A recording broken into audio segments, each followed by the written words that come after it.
Poza skalą, to moim zdaniem największą trudnością było zbudowanie tak dużego zespołu, jak jest teraz. No zresztą Bartek może potwierdzić. Na samym początku siedzieliśmy we dwójkę i staraliśmy się to jakoś połatać, żeby jakkolwiek ruszyć z tym projektem. Tak, pamiętam jak siedzieliśmy w takim malutkim pomieszczeniu, mając do dyspozycji w zasadzie 3 osoby, z tym, że nas 2 i jednego programistę, tak. Pamiętam jak pisaliśmy po ścianach plany na pierwsze produkcyjne wdrożenie platformy Webshop jeszcze wtedy, tak. Zaczynaliśmy od bardzo malutkiego zespołu, szybko rozwinęliśmy ten zespół wewnętrzny. Z mojej perspektywy, jako osoby, która wyznacza priorytety, zmieniło to, że o realizację techniczną praktycznie nie muszę się martwić. Jeżeli chodzi o same testy, to tak naprawdę one są i po to, żeby wiedzieć, czy to, co zostało wymyślone przez nas dla klientów, ma jakąś wartość dodaną. My spełniamy tak naprawdę ich potrzeby, my pomagamy klientom poprzez naszą aplikację. Ta faza idzie dokładnie tak, jak miała iść, to znaczy przede wszystkim weryfikujemy swoje założenia. W samym Eco4U 3.0 myślę, że do rozwinięcia jest jeszcze masę rzeczy. Ten rozwój się nie skończy szybko, a jak się skończy, to znaczy, że musimy się pakować. Procesy są nam znane, więc wszystkie zróżnicowania w nich jesteśmy w stanie znać i pokryć z perspektywy tego, że po prostu zawsze tak z klientami pracowaliśmy i to wynika gdzieś tam z ekspertyzy też handlowców czy poprzednich doświadczeń. Tam tak naprawdę jest najwięcej tych regionalizmów i zróżnicowania. Co dalej? Dalej na pewno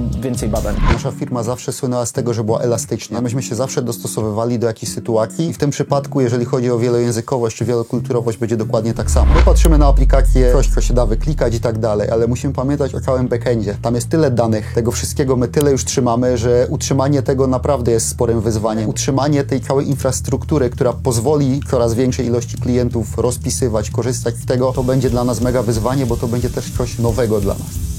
Na pewno możemy powiedzieć tyle, że aplikacja będzie podążała za zapotrzebowaniem klienta, za jego potrzebami. Więc tak naprawdę to klienci będą nadawali tempo i tor zmian naszej aplikacji. Różni się i to bardzo. To było tak naprawdę miliony kartek z pomysłami, czego byśmy nie zrobili, gdybyśmy mogli. Życie zweryfikowało, klienci zweryfikowali i będą weryfikowali dalej. To, czego się też musieliśmy nauczyć, to tego, że nasza aplikacja jest najbardziej wystawioną na oczy klienta. Czasami, żeby wykonać drobną zmianę, która dotyczy logistycznej takiej typowej obsługi klienta, wymaga pociągnięcia za sobą naprawdę kilku różnych zmian. Cyfryzacja nie lubi za bardzo nieopisanych procesów. Musi być zawsze jasny, w pełni opisany proces. To też uczy nie tylko nas, ale wydaje mi się i firmę. Dana funkcjonalność, żeby mogła się pojawić u klienta, tak naprawdę musi zostać zmodyfikowana w 3 systemach teleinformatycznych naraz, żeby finalnie gdzieś tam na tym naszym frontendzie, czyli tym interfejsie ładnym, kolorowym, który widać, ona mogła zajść. Bo wszyscy jesteśmy na pewnej ścieżce tutaj,